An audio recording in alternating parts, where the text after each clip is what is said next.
In 1917, the government called on Hollywood to play a new role, selling Liberty bonds for World War I.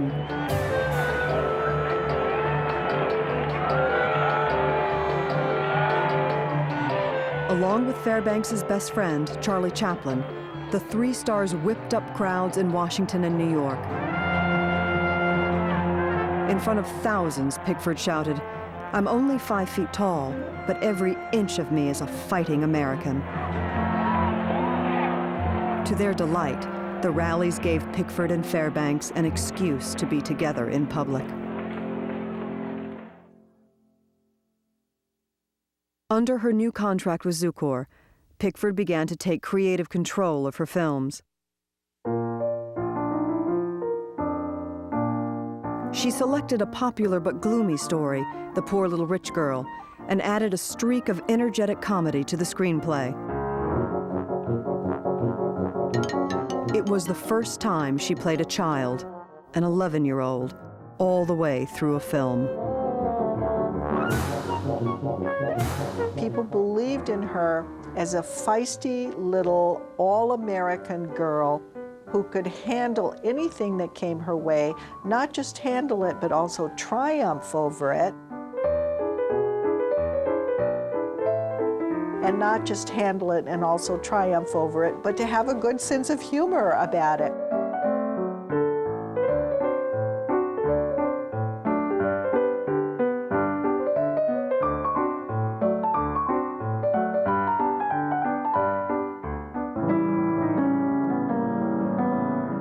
Poor Little Rich Girl made more money than any other film she had made.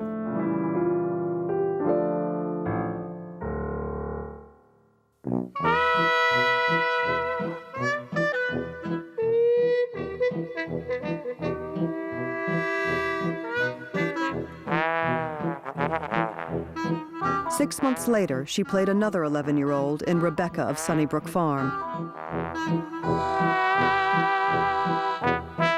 She enjoyed the part, she told a friend. They allowed her to live a childhood she had never had.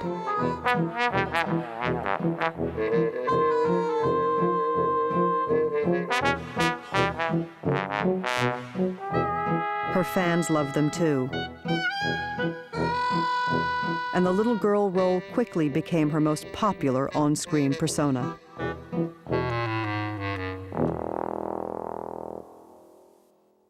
But Pickford was too ambitious to limit herself to a single screen type. She wanted to play parts that Zukor would not approve. In Stella Maris, she decided to play the two leads, the predictable, wealthy young beauty Stella Maris, and a new character, an ugly servant, Unity Blake, who struggles for love in a harsh and violent world. She knew that Adolf Zukor would never want her to do it. So basically, while he was on an extended trip out of town, she sneaked it into production. And he happened to come back on a day that she was on the set as the Unity Blake character.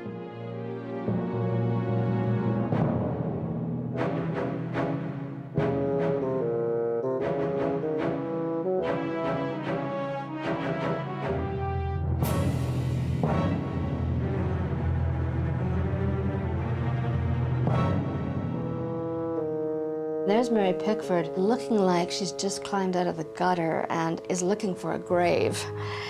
And he said, "What is this, sweetheart, honey?"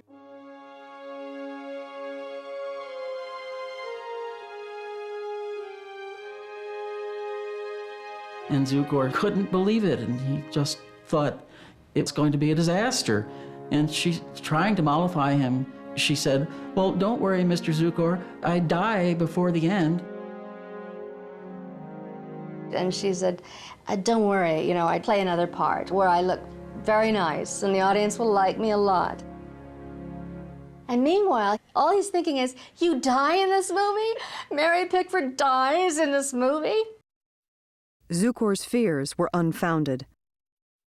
Audiences and critics raved about the film. Zukor conceded that her performance was the most remarkable of her career.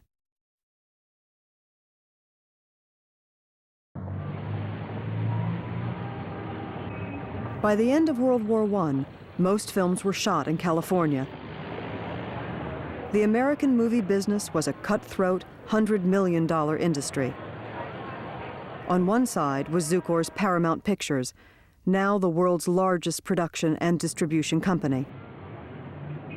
On the other was First National Exhibitors, a group of theater owners. Adolf Zukor had a terrible reputation in the industry. He sent out men who were known as the wrecking crew. They would destroy the business of a theater in a town he wanted, and he'd buy it. First National were outraged by Adolf Zukor's tactics.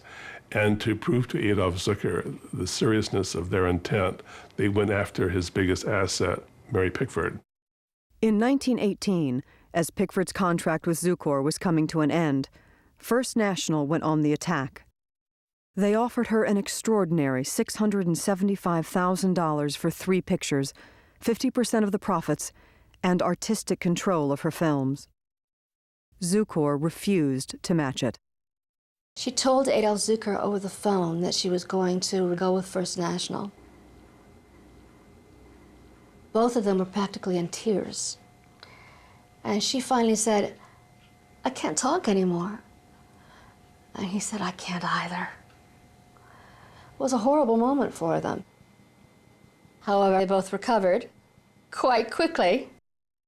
Pickford had just started her contract with First National when she was alarmed by rumors that Zukor was fighting back. His company was going to merge with First National. I learned from my mother that the big men of the industry, including Mr. Zukor, were getting together to control the salaries, not alone of the actors, but the writers and the directors, and they were going to dictate to us what we were to do. So I spoke to Douglas, and he saw Chaplin and D.W. Griffith.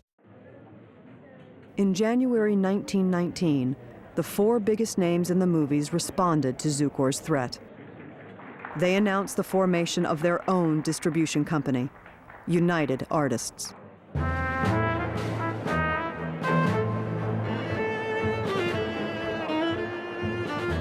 Forming United Artists was part of a natural trajectory in Mary Pickford's career.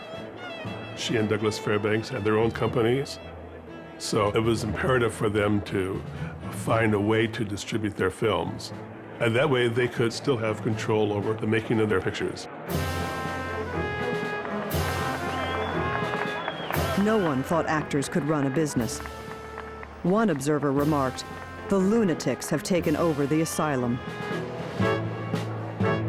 The leading role was taken by basically Pickford and Fairbanks. Douglas was a very good businessman. And of course, Charlotte and Mary were, shall we say, formidable.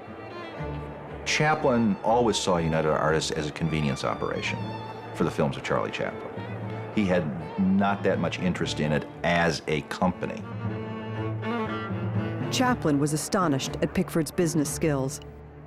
She knew all the nomenclature, the amortizations, the deferred stocks, he recalled. She understood all the articles of incorporation. But even with all Pickford's skills, it was a huge risk. Each partner put up $100,000 for the new company. When you have a distribution company, it's rather like a bakery turning out wedding cakes only. You've got to turn out bread and scones and things in order to make the money to keep the outfit going. And there were these 4 fabulous filmmakers, but they couldn't sustain United Artists unless they were all working flat out. They were always searching for films, good films to distribute. They discovered that other stars did not have the courage that they had to form their own independent companies and go through UA. City by city, they fought Zukor's stranglehold on the country's theaters. They testified against him in a federal investigation. Slowly, they attracted some of the best talent in Hollywood.